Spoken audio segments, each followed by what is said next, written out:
Anonymous John Podcast.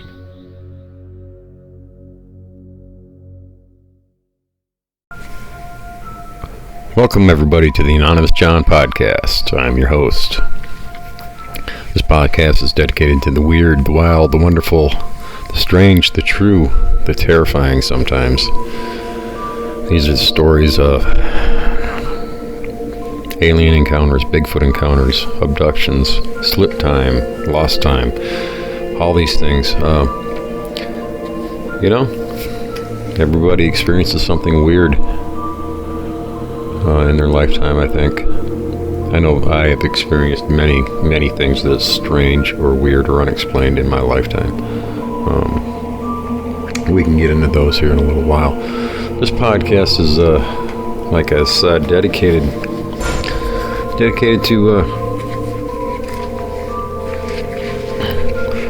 people out there who have stories. If you have a story, you can send it to me at the Anonymous John Podcast at gmail.com. That's the Anonymous John Podcast at gmail.com. Send me your story and I'll read it on the air. So, you can hear it from me. And I won't tell anybody your name. It's the Anonymous John. So everybody's anonymous here. So, speaking of anonymous stories, here's mine. I was a kid, 1977, okay. I was living in Moab, Utah with my father, with my brother, stepsister, stepbrother, stepmother, anyways. We moved out there from Michigan, and we got hooked up to a youth group, they were like, a scouting troop, but not really the Boy Scouts or nothing. It was just a youth group. They were going up into the LaSalle Mountain Range for 2 weeks on horseback, and me and my brother thought it would be a great idea if we joined them. So we asked our father if we could go, and he said, sure, you can get rid of us for 2 weeks, in the summertime. So, well, the next morning we went down to the stables, we packed up some horses, we all loaded up, got on our way. It was 11 of us young guys and 3 adults. One guy was driving a truck up. He would meet us at destinations along the way, campsites, kind of like a chuck wagon type thing, so we didn't have to pack our food on our horse, and the other 2 guys would ride with us. So they were our guides and our chaperones, I guess. So we get up through the sandy part of the desert and foothills, and we get through the first day and get up to our campsite, and we're camping in the desert at this point.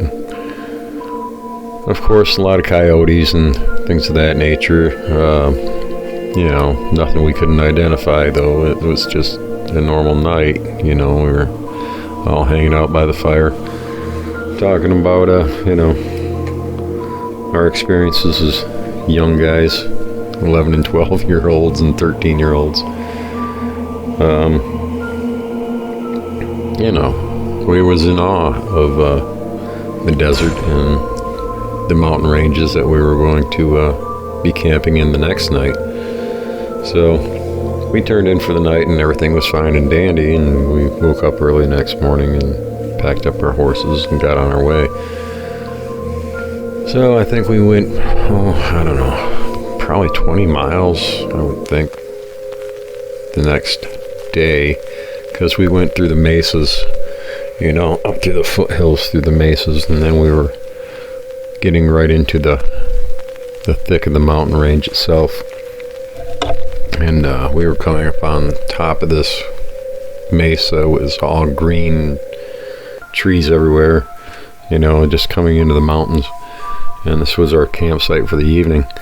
And you would to describe this, it would be like you would be going up, a little goat trail. And on the left side was a clearing with a pond and a corral, and a rudimentary corral. I say corral, but it was just a bunch of sticks piled up to keep our horses in one place.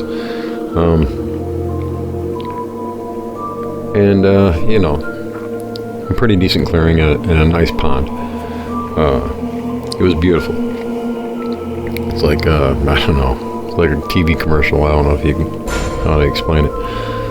At any rate, we were decided to pitch our camp, get going on that. So we got our horses into the corral and started unloading our stuff and getting our tents pitched. And on the right-hand side of when we first came up, there was like a drop-off onto the right. It was a cliff face, and it went down to a ledge, then down to another ledge, and then down through into the canyon.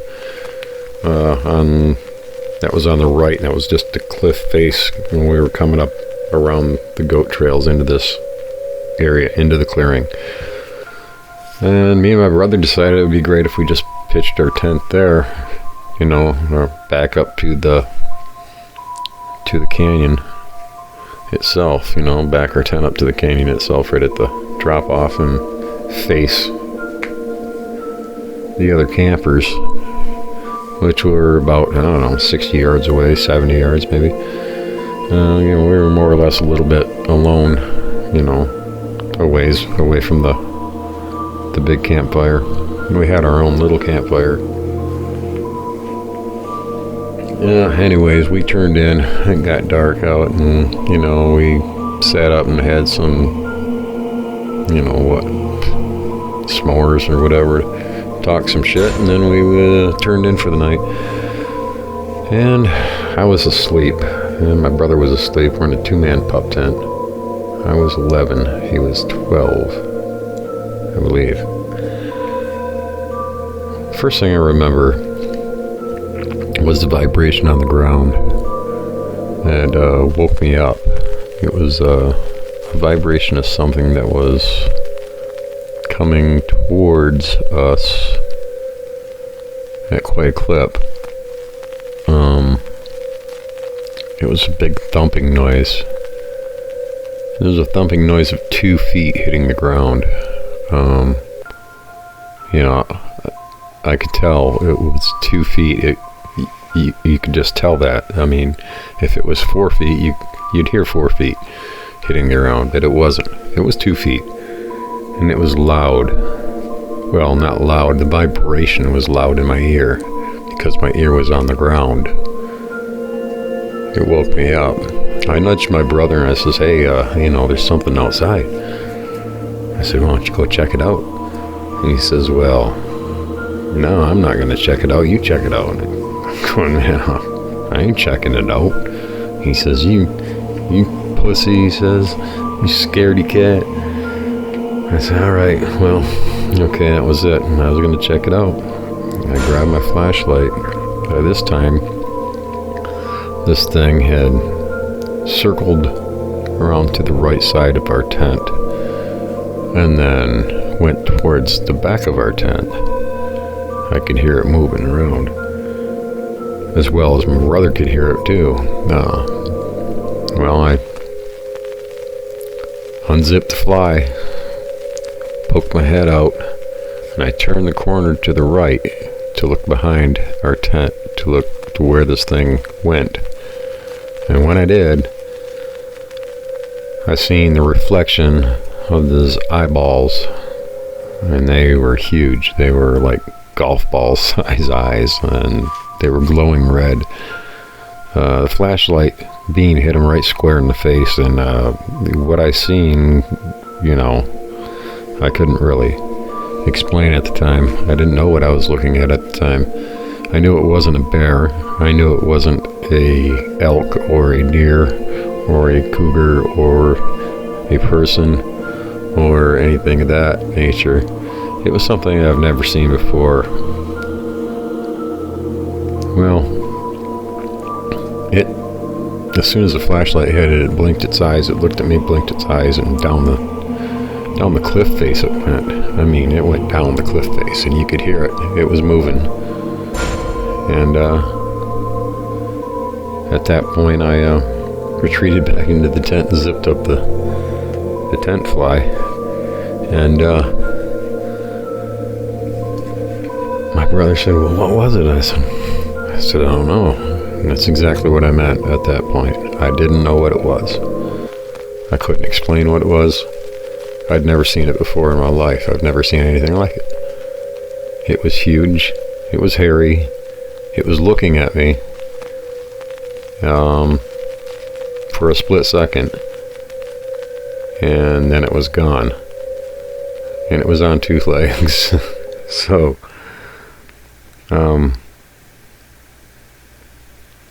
you know, that's what I saw.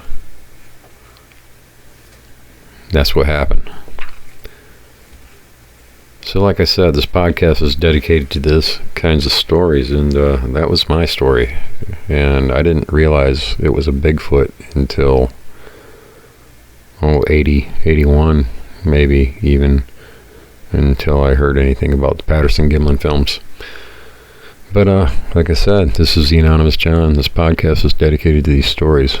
Send me your stories to the Anonymous John Podcast at gmail.com. I'll read them on the air. And I won't give your name up or anything like that, because this is the Anonymous John. Alright. That's my strange story for the night. Thanks a lot, everybody. We'll talk to you next time.